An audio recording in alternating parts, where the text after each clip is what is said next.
Olá, segundo ano, como vocês estão? Vamos lá então, gente. Terminando a primeira apostila, nesta aula veremos John Locke, pensador inglês do período aí final da Revolução Gloriosa. E nós começamos a trabalhar com ele em determinados aspectos relacionados a Estado, Estado político, Estado da natureza e propriedade privada. Começamos aqui pelo que foi chamado estado da natureza. Eu gostaria que vocês se lembrassem da nossa última aula, no qual eu falei sobre Thomas Hobbes, que para Thomas Hobbes o estado da natureza era ruim, existia guerra de todos contra todos.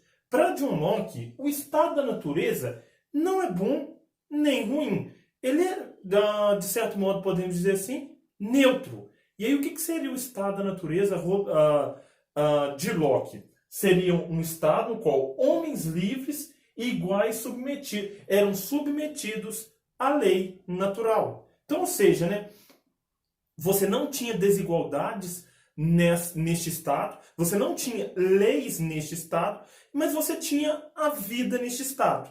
E como detentor da vida, você também deveria proteger a vida do outro. E aí o que ele vinha a dizer, a única lei que existia naquele momento era a lei da natureza. A lei da natureza que protegia a propriedade privada, a liberdade e a defesa, a sua defesa pessoal. Então, né, neste estado da natureza, o homem era o juiz de suas próprias causas. O que isso quer dizer? Quem decidia o que era certo ou errado eram os próprios homens em comum acordo, em julgamentos próprios. Temos aqui, então, no segundo ponto, complementando o que eu disse no primeiro, o próprio ser humano podia punir e castigar a injustiça ou um ato violento, ou de um ato violento, na verdade. Então, quem punia uma morte, quem punia uma situação violenta, quem punia uma transgressão era o próprio agente. Ou seja, né, a pessoa que cometeu o ato e a pessoa que sofreu o ato. Agora, Locke identificou um problema. Qual? Que existia a possibilidade de um julgamento injusto. Então, né, no estado da natureza, o homem que julga as próprias leis, que é juiz das próprias causas, pode cometer julgamentos injustos. E é por isso que este mesmo homem vai pensar na ideia de sair deste estado da natureza e ir para o estado político. E aí temos aqui, né, o estado. Já outra diferença de Locke para Thomas Hobbes, os dois eram ingleses. O estado não pode ter poderes ilimitados sobre o indivíduo.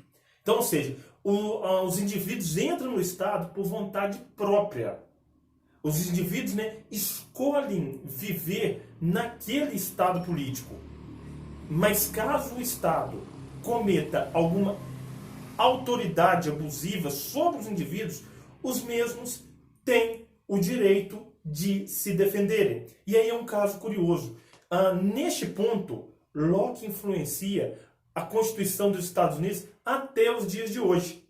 Na Constituição Central, na Constituição estadunidense, se prevê lá o direito do cidadão se armar. E qual é o princípio de todo cidadão se armar? Caso o exército, caso algum membro do Estado cometa uma arbitrariedade contra o indivíduo tem o direito de reagir. Então, né, nesse sentido, né, o Estado tem que garantir a liberdade, mas toda ação abusiva do Estado sobre a vida dos seus próprios indivíduos, dos seus próprios cidadãos, pode ser vista como uma forma para que o indivíduo tem de se defender. Então, até hoje, né, a indústria armamentista dos Estados Unidos evoca, né, muito esse direito do cidadão americano de se defender contra um possível abuso do Estado, principalmente aqueles lobistas das armas lá. E aí outra coisa também, o que aconteceram com essas leis da natureza? Foram ali abraçadas pelo Estado. Então o Estado agora tem que garantir a propriedade privada, que para John Locke é um bem inalienável, um bem quase sagrado, a liberdade dos indivíduos e a defesa, o direito de defesa. Agora, não cabe mais um indivíduo ser juiz de suas próprias causas. Quem faz esse papel é o Estado, com as suas leis, com os seus poderes. John Locke também pensou na divisão dos poderes deste Estado político. Outro ponto importantíssimo aqui na teoria de Locke, talvez o mais evocado nos dias atuais, é o direito à propriedade privada. Então, o que é a propriedade privada? É um bem que o indivíduo adquire mediante um pagamento, mediante uma herança. E se os reis absolutistas acreditavam, né, que tudo era do Estado, e lembrando da frase de Luís XIV, né, o Estado sou eu, o Estado era a figura do rei absolutista, Locke vem falar que o Estado não pode se atentar contra a propriedade privada, porque ela é um bem inalienável do indivíduo, é um bem que não pode ser retirado do indivíduo, né? E dentro dessa ideia de propriedade, sendo a vida uma propriedade, Locke tinha a crença de que um indivíduo não pode atentar contra a vida do outro.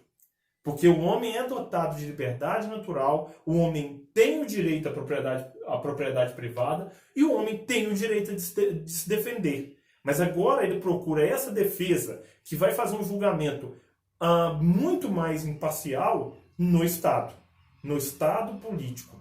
E uma outra coisa que eu não coloquei aqui na aula de hoje foi a questão de Locke a respeito da religião. Ele vem falar, né, que o Estado não pode intervir na religião de seus súditos. Essa ideia de Locke influencia fortemente, né, já na Declaração dos Direitos na Inglaterra e também influencia na Constituição dos Estados Unidos.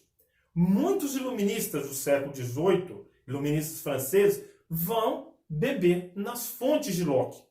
Um exemplo aqui mais claro é o próprio Barão de Montesquieu, quando toma conhecimento das ideias de Locke sobre poderes, organização deste Estado político. E vocês podem observar que as observações de Locke são muito parecidas com as observações de Montesquieu. Então a gente tem, né? Locke vai dividir o poder político, o Estado, né, em três poderes. O poder legislativo, que seria ali exercido por uma Câmara dos Deputados em nível nacional. É a Câmara, né, que elabora as leis para que o Estado político possa funcionar. Como, por exemplo, Montesquieu. Poder executivo é o poder de executar as leis, exercido pelo primeiro-ministro, exercido pelo presidente. Também Montesquieu bebe nessas fontes para falar sobre um poder executivo. E aqui é uma diferença entre o Barão de Montesquieu, o iluminista francês, e John Locke, o pensador inglês, é o chamado poder federativo. Qual seria a função do poder federativo? O poder federativo seria uma espécie de Ministério das Relações Exteriores que garantiria a harmonia entre os mais diferentes estados. Então, né, eu estou terminando Locke, lembrando a vocês, situação da vida das pessoas no estado da natureza. Para ele, o estado da natureza é um estado neutro, nem bom, nem ruim. A questão, a formação do estado político para garantir justiça aos seus membros. O direito à propriedade privada em Locke, que era um direito inalienável, e o Estado nunca poderia se atentar contra o direito à propriedade privada dos seus cidadãos, e a divisão dos poderes. Divisão esta que influenciou fortemente os pensadores franceses. Gente, deixa lá e muito obrigado a todos.